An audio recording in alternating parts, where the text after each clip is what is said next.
Okay, so dear Dharma practitioners, be comfortable yourself and relax your body and keep your back straight, neck head straight in one line and your right palm on your left.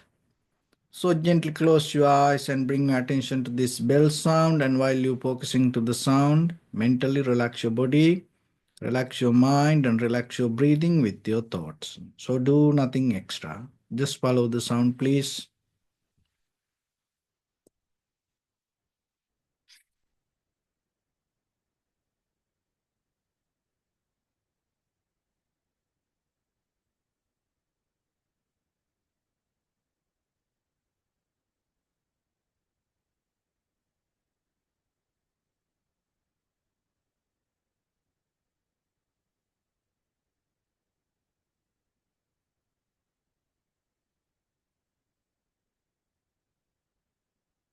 Namo tassa bhagavato arahato samma sambuddhassa. Namo tassa bhagavato arahato samma sambuddhassa. Namo tassa bhagavato arahato samma sambuddhassa. Homage to the Blessed One, the Exalted One, the fully enlightened One. So, dear Dhamma practitioners,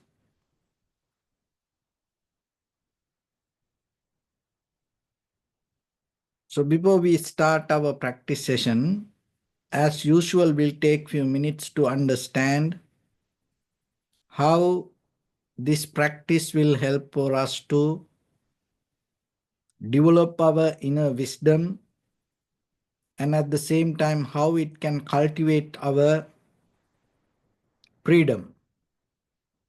So gaining freedom is kind of like a skill. It is an art. You have to learn it, you have to practice it, you have to master it. Otherwise, we always sometimes fall into the same place again and again and again. So we need to understand there are two kind of truth: conventional truth and the eternal truth. So the conventional truth is the place we are standing. So then whatever we understand and whatever we do, all related to this conventional truth, even from that point of view, we try to explain the eternal truth. And sometimes that also will vary related to conventional truth. But still, we have to go through this conventional truth to gain the eternal truth. So only way is keep moving. Otherwise, it never going to happen. So when you are keep moving in this conventional truth, so it's kind of like if I give a simile, it's kind of like the fish caught into the net. So if the fish stuck with it, doesn't move, and believing it as a freedom, the fish can move here and there a little bit and be with the net for a certain while. So like for us, and sometimes we caught in this conventional truth, and we may become comfortable with it. And we may move here and there, but it's all in the conventional truth. To get out of this, the one of the important part we have to understand, we are caught in this net. We have to understand we are already tangled to this net. Then once you start to move and struggle to untangle, to get out of this net, so your effort going to be different. So it's kind of like with our eye, ear, nose, tongue, body, mind, with the perception we perceive, we build up this net and we caught into this net.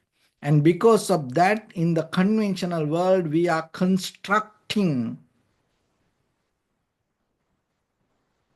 our life day by day, with the desires. So now what you need to do, you have to deconstruct your world. So deconstructing is not easy. It need to go through a process. Look at the Prince Siddhartha, how he deconstructed his world. So he was a prince and he had a very luxurious life. He was a real man and he was a father. He was a loving husband. And this constructed world with concept, oh, you have to be like this. He already had that all. So that was his net. And the society gave the ideas, culture, tradition, give us concept. So once you follow the concept, or once you start to believe the concept, once you start to accept the concept, that's mean you are caught into the net.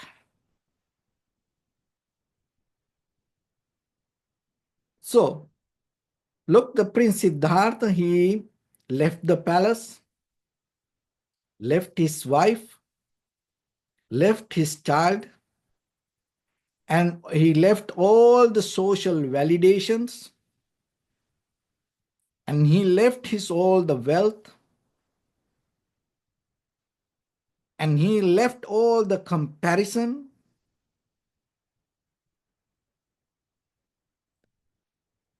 and he left that everything. This is the important part. He left that everything without any expectations from that, whatever he left. This is very hard for us. See, that's why you have to understand. We also sometimes let go things, but we are letting go things with some expectations. So that is the conventional, very, very kind of like a tricky part of this conventional world, because we do things, but still that whatever we do in the conventional truth. That's why we are so generous. We let go things with the expectations, and then it is still related to conventional world. So what the Prince Siddhartha did, he let go all without any expectations. Tried little by little. You have to practice it to understand this principle. Little by little. Can you put water to a tree without any expectations? Oh, this tree should be healthy or grow. This tree need to give me flowers or fruits or shade. Can you let go things? Can you do things a little bit, even feeding to animals without any expectations? So you have to practice little by little, little by little. Can you sit for a meditation without any expectation? 5 minutes, just observing. Whatever arises, you recognize. Rather than that, there is no any expectations beyond it.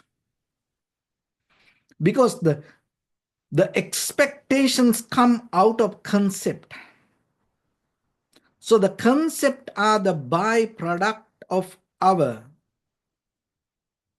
conventional world that we caught into this net. So that conventional expectations or this conventional truth itself is our prison that we build up inside our mind. So your freedom means you have to get out of it. So your freedom means you have to achieve to ultimate truth. That means you have to get out of the conventional truth. So then you have to get out of the concept. That means you have to deconstruct all the ideas you build in your mind. So the deconstructing is the very process that you go towards the freedom.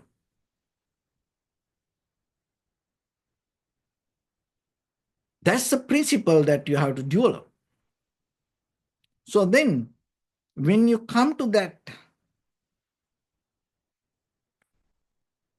deconstructing, you have to get out of the fixation and the grasping. Because the constructed nature, the glue things together, fixation and grasping. So from where the fixations coming? Through the ideas, concept. So from where the concept come? Concept come from the desires, viewpoints. So from where that our viewpoint get nourished? From our culture, tradition, from our learning, schooling. It can come from many ways. So nothing wrong about it. But it never going to take you to freedom. It always take you to the net.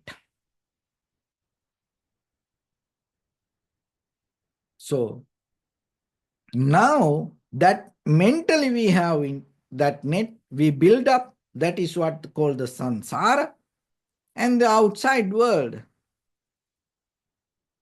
We are connect each other, and the kind of like internet also kind of like a net now keep us towards this constructed world. That's why people are so crazy, follow this all the social medias and everything. And it's became part of our life now. People live with it. People die for it. People go crazy because of social medias. Sometimes it kill people. And from morning to night, people depending on it. So that's an outside example, but inside also we have this mental net. It's a little bit more deeper, but conventional level that you can understand. So to get out of this net, as I mentioned from the beginning, the very first thing that you have to understand, you are already caught into this net, and then even though it is conventional, still you have to keep struggling. You have to struggle. You have to keep moving. So if you don't know, you are caught in the net. And if you keep moving, the net going to be there with you. But once you know, if you are caught in the net, and then it give you some kind of wisdom. So that's why what you need in the very first level, the right view. Otherwise, it doesn't matter what you do. Maybe you do prayers, you practice meditation, you do many other sadhanas, you do yoga, you are so generous, and you listening to Dharma, and maybe you teach Dhamma, but if you don't have the right view, your deconstructing system not going to work for you. Maybe you are keep doing things to construct the concept again and again and again. So then listen this very carefully and try to break it down and understand.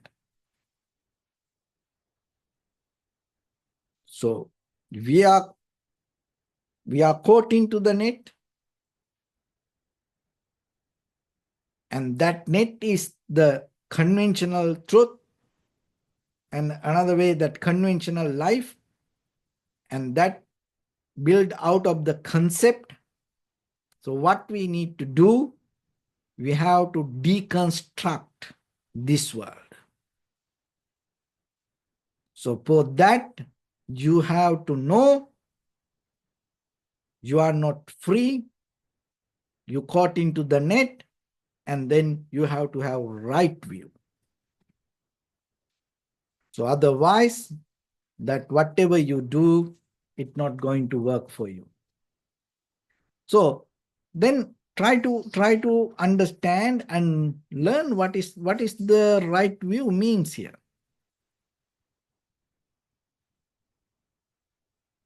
So that's why we do this kind of sessions, and that's why you have the opportunity yourself to learn and practice. So when it comes to this, what is right view? Of course, there are many ways that talk about it, and very basic principles. So I will give you today certain details related to right view. And then basically, if you start to study a little bit about it, you may understand a little bit deeper Dharma. Because when it comes to Dharma, there are three patterns. There are three steps. One it called Sanjanati. Sanjanati means the very surface level of knowledge and understanding. The very basic level with your eye, ear, nose, tongue, body, mind, with the perception, conventional world, ordinary level, common sense. Sanjana. So we need that. But that is not enough. That's never going to take you to deconstruct this concept we build in our mind. So then the next one called the Abhijanati. Abhijanati means with the effort, energy, with the faith towards the wisdom, with mindfulness, with the awareness, you practice, and then you go a little bit deeper. So remember, itself it's not going to go. No, you have to have the effort. So the effort need to be with the faith, conviction, the trust, but the trust or the conviction or the faith should facilitate with the view, right view. That right view need to lead towards the wisdom, not somewhere else. Of course, when you have the faith, to do something, when you have the energy to do something, when you have the mindfulness to do something, go towards the wisdom. That itself the right view. So, once you have this development little by little, little by little, you will see how your deeper understanding slowly going to shift to different level. So that itself is the freedom that you gain, deconstructing yourself from inside your mind. So that is the very purpose of this introspection or the vipassana, deconstructing all the concept we build in our life. So based with the right view, not something believing or not something with the imagination, not about hoping something, no, with the right view. So then what is right view? When it come to that, to become very clear with the right view, there are few steps. One is try to know about what is Four Noble Truth. Anywhere this information available now. So give a one day, just study what is Four Noble Truth. Get into that basic knowledge, sanjanati. So it will take you, once you know very clearly Four Noble Truth. So the first noble truth is the suffering. The second noble truth is the cause of suffering. The third noble truth is the end of the suffering. The fourth noble truth is the path. Dukkha, Samudaya, Nirodha, Magga. So those are the Four Noble Truths. So then the end of the Four Noble Truth, the Magga or the path to end the suffering, connected to Eightfold Path. So the Eightfold Path is directly related to actions. So it's the, when it comes to Eightfold Path, right view, right intention, right speech, right action, right livelihood, right effort, right mindfulness, and right concentration. That information already there. So you know there's nothing that you can add to Dhamma. Only thing is try to learn it because it's already there.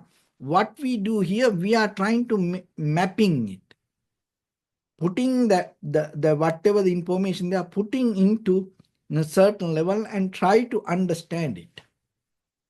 Not adding something to it, not try to taking away from them. It's already there. So that's why give a one day and learn what is Four Noble Truth. Go to details. And then you become very clear about it. And then the very next day, try to understand what is Eightfold Path. And then you go a little bit more deeper. So there are more basic principles that you have to understand to become very sharp with this right view. Because most of people, what happens, the most of people stop. When it comes to right view, the most of people stop with the Four Noble Truth. And they think, that's it. That is right view. And they just learn just by details, that's it. Even they on the sanjanati, on the surface level, they take very, very first step. But there are another few things that you have to learn when it comes to right view. You strengthening right view, because once you strengthening right view, what happens? the direction you move going to become more and more clear. The effort you put become very strong, and the faith you develop towards the wisdom going to become more sharp. So another thing is, when it comes to right view, try to learn about dependent origination. Because the dependent origination talk about the birth, death, and the rebirth. And then, as a result of understanding dependent origination, you are capable to know about the birth and the rebirth. And so in between that, the death, and not only that, you are capable to understand the ignorance, the power of the ignorance and reason why the ignorance is there. That is the beauty of dependent origination. And not only that, once you know the dependent origination, even just by details, sanjanati, and you are capable to understand little bit about the suffering, because this is give us a light. Why most of time when the suffering come to us, we don't see the relationship that we have with the suffering. The most of time we look the reasons from the outside world that take us to make our life more difficult. That means it take us to get tangled with the net more and more and more, rather than becoming free from it. So that once you learn the dependent origination, comprehension of dependent origination, the very relationship, it is not one by one go. This all together, because when it is not after your ignorance, then your mental formations arise. Only practice point of view, we go by details, one by one by one. But when the things happens, it interdepending. The most of time people think that when you turn on the switch, the light comes. That is how we think. But it is not after. It is not after you turn on the switch, the light comes.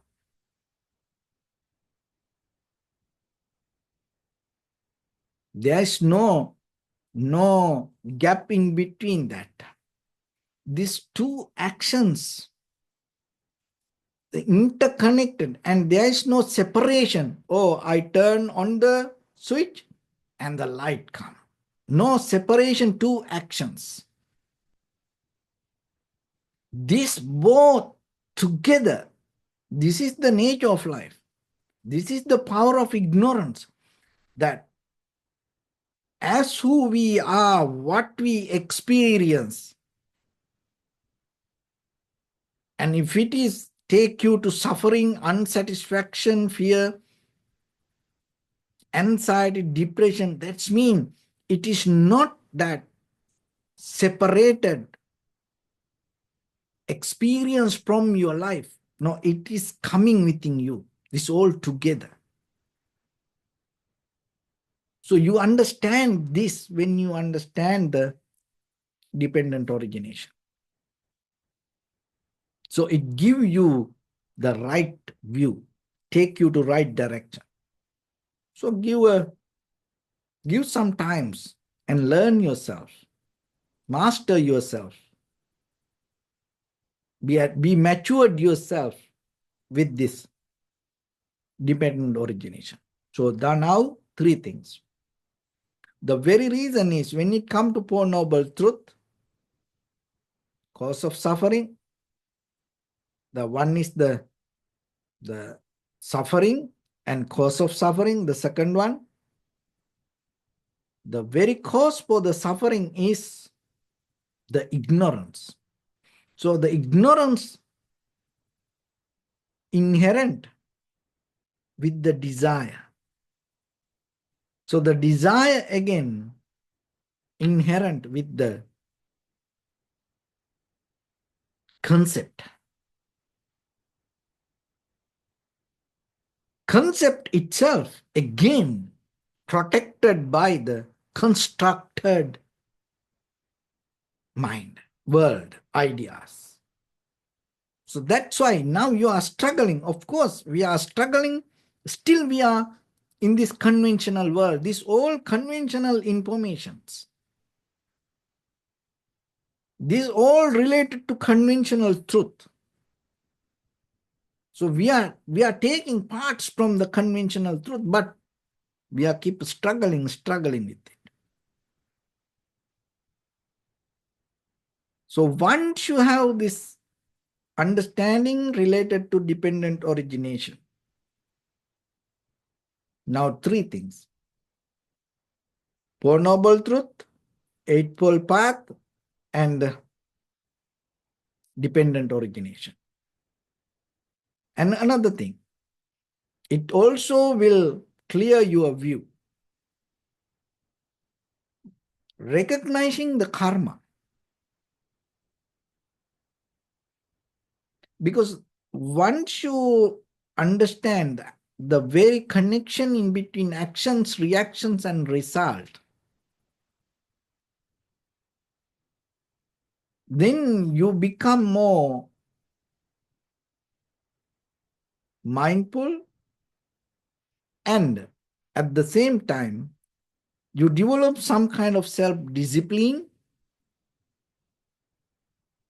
And once you have that self-discipline, it will help you to have the clarity in your mind. So, and that is where another way that you get out of the idea of I am. Because there is nothing inherent, permanent, solid, unchangeable entity. So we go to the next one, then accepting the impermanence. Rather than proving, rather than trying to look for something, accept impermanence. Look into your own life. Even though in the conventional world, we use the name I am, the self-centered mind, self-motivation.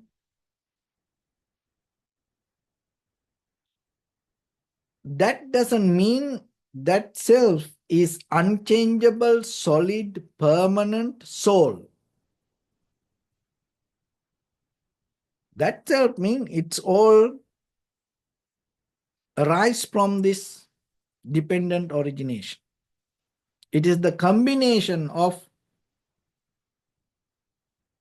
form, feeling, perception, volition, and recognition. 5 aggregates. That 5 aggregates is even not one by one. That's all 5 things together. That is what we just put a label on it as self, but that also in the conventional knowledge. So we use it. Rather than grasping, clinging to it, hold it to it, we just use it to understand it. So, impermanence. All conditions, things impermanent. There's nothing going to be solid in this entire universe. So take some time and try to absorb it to yourself. Accept it. Welcome the change. Appreciate the change. Be with the change. Don't resist the change. Don't hate the change. Open your heart, open your arms to the change. Rather than fighting and wrestling with the change, give a hug to the change. Be comfortable with the change. Don't feel when the change happens, don't feel uncomfortable. Don't take the change as an enemy. Take the change as the most trustworthy friend. So that also take you to the right view. See, this all details trying to sharpen our mind, go towards the right view. Wisdom towards the where the wisdom. Because once you have the right view with the faith, it's towards the wisdom. So accepting the impermanence. And be aware about this non-self and nothing belong to you. This everything around us will go away. Detachment. Invisibly, this everything moving away. We don't see that. It's everything. It's the very lesson that we learn from the universe. Just imagine this entire universe, all the stars we see. Maybe every day for a while when we look at the sky, we look the stars the same place. But we all know this, all the stars moving very, very fast. It's unimaginable. It's ungraspable speed. It moves so fast. It's going away from us.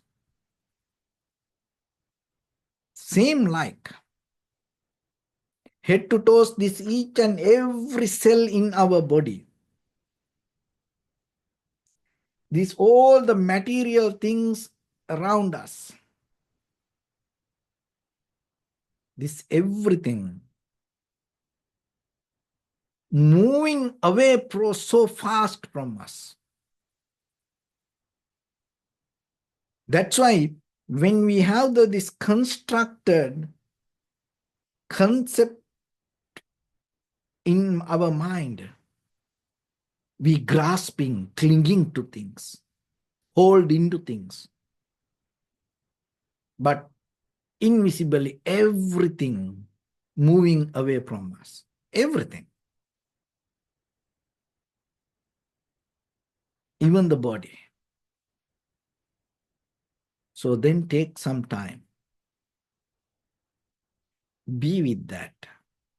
Absorb it. Don't resist. When things moving away, don't try to grasping it. Don't try to clinging to it. Don't try to jump and hold it to it. Let it go. Be free from it. You be free from it. Let it be to free from you. So that way, your view regarding the Dharma you practice become crystal clear. So then always remember, whatever you do, the base is the right view. So don't struggle just moving. first get into the right view. So that's going to take you to very meaningful practice. So when it comes to right view, there are basic principles that you have to study already. That is the Dharma. So that is what the Buddha taught. So that is where you become a follower of the Buddha. That is where your practice going to become more easy, sharp, and clear. And that is where it's going to take you to the right destination. But unfortunately, what happening to us? Even though that we have already crystal clear, this map take us to the right destination. When it come to our conventional life, the very first mistake we do, we don't understand. We are already caught up in this net. Another thing is we don't understand that whatever the ideas we build up is belong to this conventional truth. Another thing is the concept we build up in us. We don't believe it take us to constructed world. Remember, concept will never take you to deconstruct the world. So if you want to deconstruct, get out of the concept. To get out of the concept, you have to have the right view. That is where you need the Dharma. That is why the Buddha came to this world and taught this. Because he looked around and saw why this happening. And that is why he taught the Dhamma. So then take some time. Don't just try to practice yourself. Don't just try to do things that whatever come to your head, believing that going to take you to liberation. No. So then learn Four Noble Truth. Learn Eightfold Path. Even just as basic details in the Sanjanati level. And then learn the comprehension of dependent origination. And then learn about the recognizing the karma. Understand it. And acceptance of the impermanence. Awareness of non-self. And this impermanent thing that the separating nature. And once you have this, what happened? It take you to abhijanati. You start to learn something new, little bit deeply. You're getting some deep knowledge. And there, once you have this all together, parijanati, that is where the inner wisdom arises.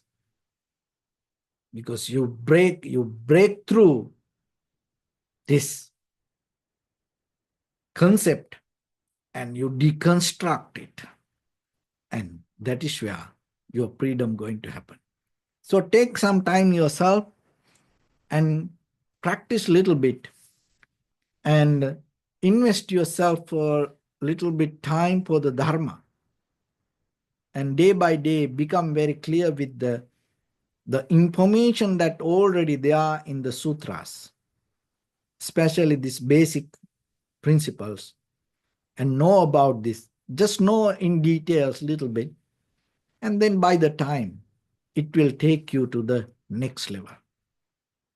So I hope this information will help you to become very clear with the view, having the right view. And once you have the right view, that all your faith, you can put it to it, and energy, effort, concentration, awareness that everything will take you towards the wisdom. So that wisdom will take you to freedom. So with that, let's get into practice a little bit now. So your right palm on your left and neck get straight in one line and be comfortable with your posture.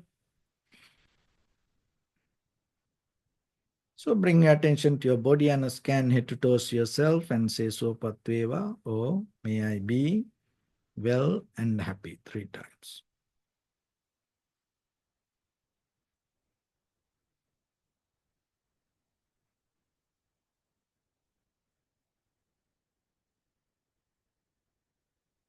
Take a moment and think. We gathered here in this moment to practice this ancient meditation technique. All the Buddhas, all the enlightened masters followed this path and achieved wisdom. So we also gathered here to accumulate that knowledge. In this moment with this sitting, may my body become more comfortable, may my breath be more smooth, may no difficulties come to me, may all the success come to me. Also think for a moment, this is the last moment we're spending in this very lifetime, and detach your mind from any kind of past memories or any future thoughts. Just try to remain in the present moment, observing the sensation of your inhalation and exhalation. So in the beginning, deeply and gently breathe in, breathe out 3 times, please, and find the sensation.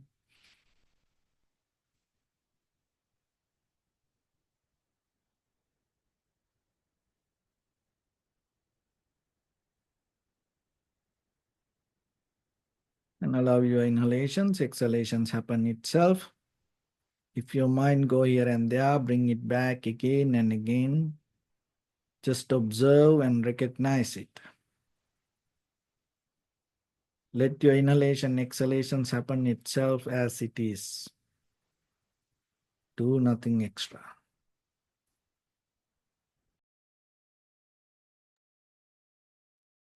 Bring attention to your body, please. Observe your posture.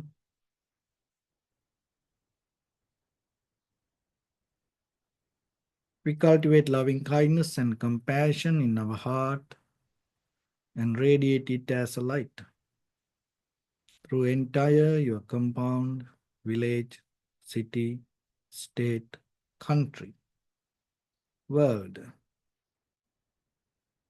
around this universe. Also as far as you can through galaxies, other planets, stars. Reminding yourself like this. With clear intention, mentally repeat after me. May all living beings in this universe be well and happy.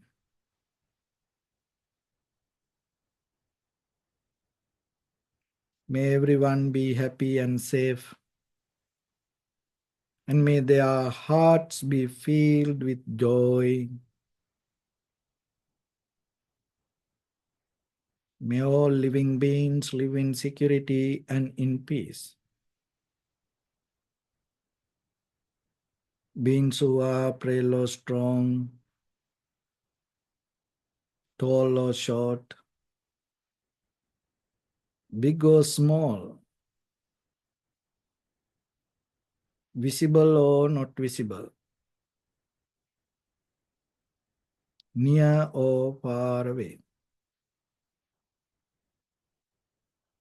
already born or yet to be born. May all of them dwell in perfect tranquility.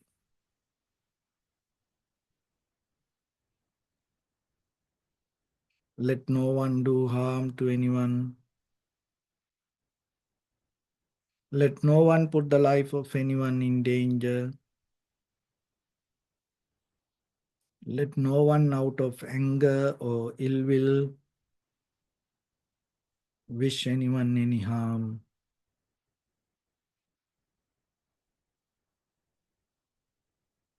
Expand the loving kindness and compassion beginning from your heart, forward,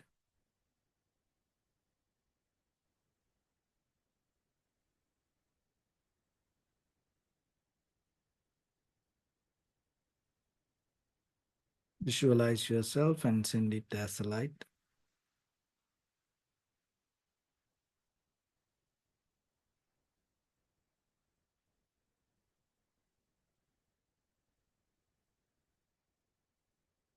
to your backside,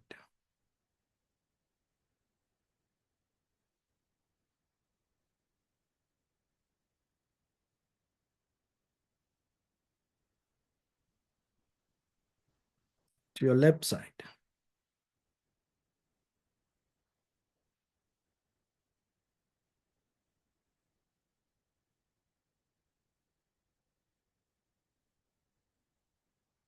and to your right side.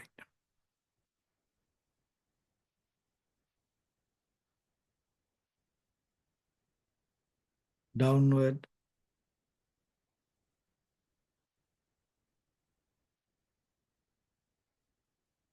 and upward.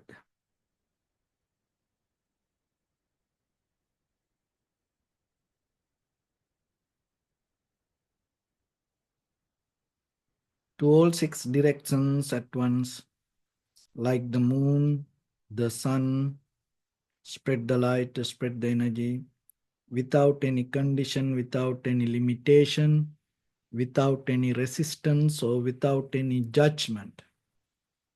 Let your heart to shine with the loving kindness and compassion from the bottom of it, with the maximum effort to the highest.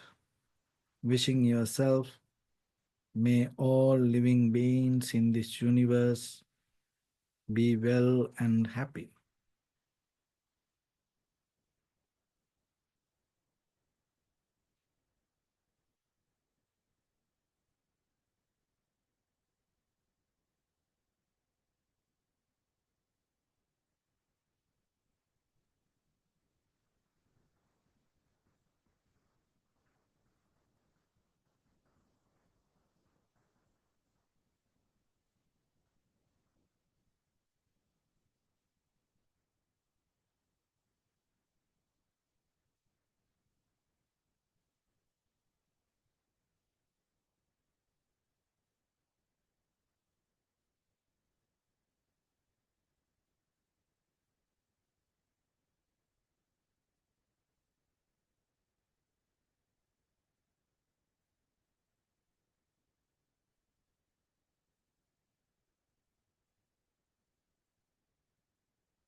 This is sadhu, sadhu, sadhu. So first of all, we offer this practice to the great qualities of the Buddha, Dhamma, and the Sangha. Also, by the power of this meritorious deed, may all of us attain to the supreme bliss of Nibbana. May all your guardian angels and deities will receive these merits and increase their longevity and protect all of you from any kind of planetary influences or any ill effects. Ettavata cha amnehi sampadang punya sampadang sabbe deva numodantu sabba sampatti siddhya sabbe bhuta numodantu sabba sampatti siddhya sabbe satta anumodantu sabba sampatti siddhya Imaya dhammanu dhamma patipattiya buddhang pujemi dhammang pujemi sanghang pujemi අත්දාය ඉමාය පටිපත්තියා ජාති ජරා ව්‍යාධි මරණං හා පරිබුංජිස්සාමි ඉදම්මේ පුඤ්ඤකම්මං ආසවක්ඛයා වහං හෝතු සබ්බ දුක්ඛා පමුච්ඡතු. Bless you.